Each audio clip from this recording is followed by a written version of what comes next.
कि नहीं। हम लोग सन 80 में और आचार्य महाराज सत्संग जो है विहार कर रहे थे और एक स्थान पर पहुंचते पहुंचते काफ़ी देर हो गई और अंधेरा हो गया था और नहीं पहुंच पाए थे। 1 किलोमीटर रह गया वो स्थान और भटक गए थे। जहां पहुंचना था वहां नहीं पहुंचे और जिस जगह पहुंचना था वहां तो पहुंचे ही नहीं, और एक जो स्थान था बीच में वहां से भी 1 किलोमीटर पहले ही खेत में ही और अंधेरा हो गया। तो वहीं पर जाकर के रुकने का प्लान किया। अब देखें कि कहाँ रुकें, तो एक जो है ज्वार के सिट्टों का और उन्होंने एक स्थान बना रखा था।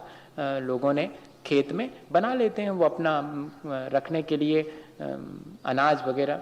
तो नीचे से और 3 सब तरफ से, एक तरफ से खुला था, बाकी तरफ से ऊपर से भी खुला हुआ था। वो सिट्टे का ही बनाया था उन लकड़ियों का, जो कि ज्वार की डंठल होते हैं उनसे, हाँ करवी जो भी कहलाता, उससे बना हुआ था। तो उसमें जाकर के कि ठीक है ये स्थान अच्छा है, सारा संग बैठ जाएगा। उस समय 11 हम लोग साधु थे तो बैठ गए। हम तो उस समय क्षुल्लक थे तो बैठने में एहसास नहीं हुआ, क्योंकि कपड़े पहने हैं, लंगोट है और चद्दर है, तो उतना नहीं समझ में आया। लेकिन हमने, और जो महाराज जी थे तो वो बार बार जो है बैठने के बाद थोड़ा थोड़ा ऐसा, नहीं तो उनका आसन तो बहुत दृढ़ रहता है, वो बार बार आसन हिल रहा था। तो मैंने कहा क्या बात है, अपन भी वैसा ही करके देखें। सब उतार करके कपड़े फिर बैठे, तब समझ में आई कि ये नीचे तो बहुत चुभता है, ये कड़वी इस तरह की है। अब ठीक है, बैठ गए, सामायिक कर ली। अब धीरे धीरे करके और वहाँ पर मच्छर आना शुरू हो गए, क्योंकि नीचे गीलापन था और दिसंबर का समय था। तो धीरे चल के आए थे तो ठंड, गर्मी थी शरीर में। अब धीरे धीरे ठंड बढ़ने लगी। रात 9-10 बजे तो अच्छी खासी ठंड और उसके साथ मच्छरों का साम्राज्य। और इतना ही नहीं, अब लेटने का मन हो तो लेट भी गए तो इधर जहां जिस तरफ से लेटे करवट ही नहीं बदल सकते, बहुत चुभ रहा था। उतने में आ गए श्रावक ढूंढते ढांढते कि कहाँ रुके महाराज। उनने देखा कि अब कुछ तो करने नहीं देंगे, क्या करें। चटाइयाँ भी जहाँ पहुँचना थी वहाँ पहुँच गई हैं और हम तो पहुँच ही नहीं पाए वहाँ पर। अब वहाँ से चटाई कहाँ से आएंगी, कुछ भी नहीं है।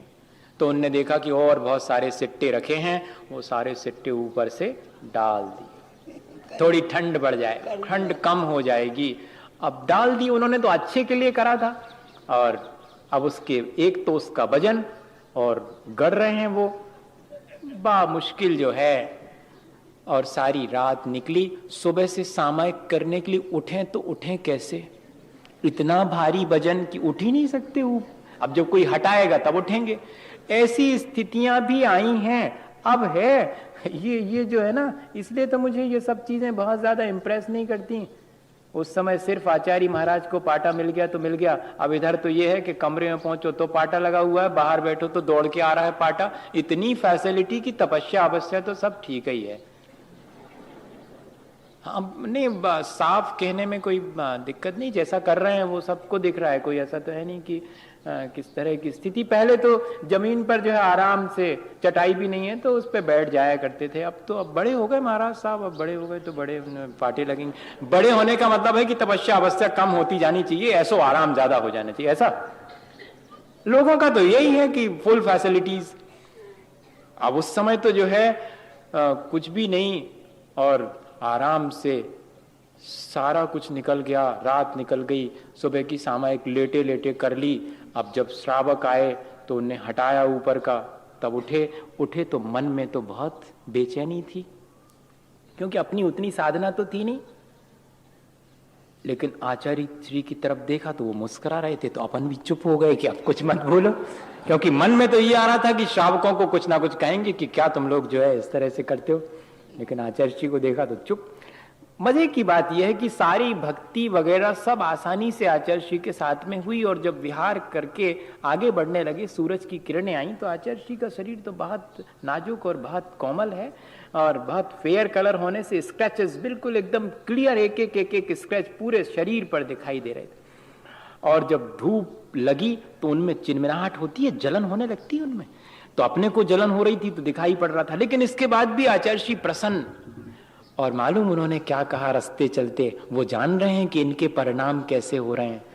तो क्या बोले कि देखो, श्रावकों की अज्ञानता पर न दुखी होना, न संक्लेश करना, बल्कि उन्हें धन्यवाद देना कि उन्होंने हमें तपस्या के लिए, कर्मों की निर्जरा के लिए अवसर दिया है। इतनी बड़ी बात जो है आज भी मुझे ध्यान में आती है कि ऐसे साधु तपस्वी ही कहलाएंगे जिन्होंने कि तमाम मुश्किलों को, अपने परिणामों को प्रसन्न रख करके आसान बना दिया। मन का तप, मन की प्रसन्नता है जो कि बाहर की परिस्थितियों की विपरीतता से भी खंडित नहीं हो।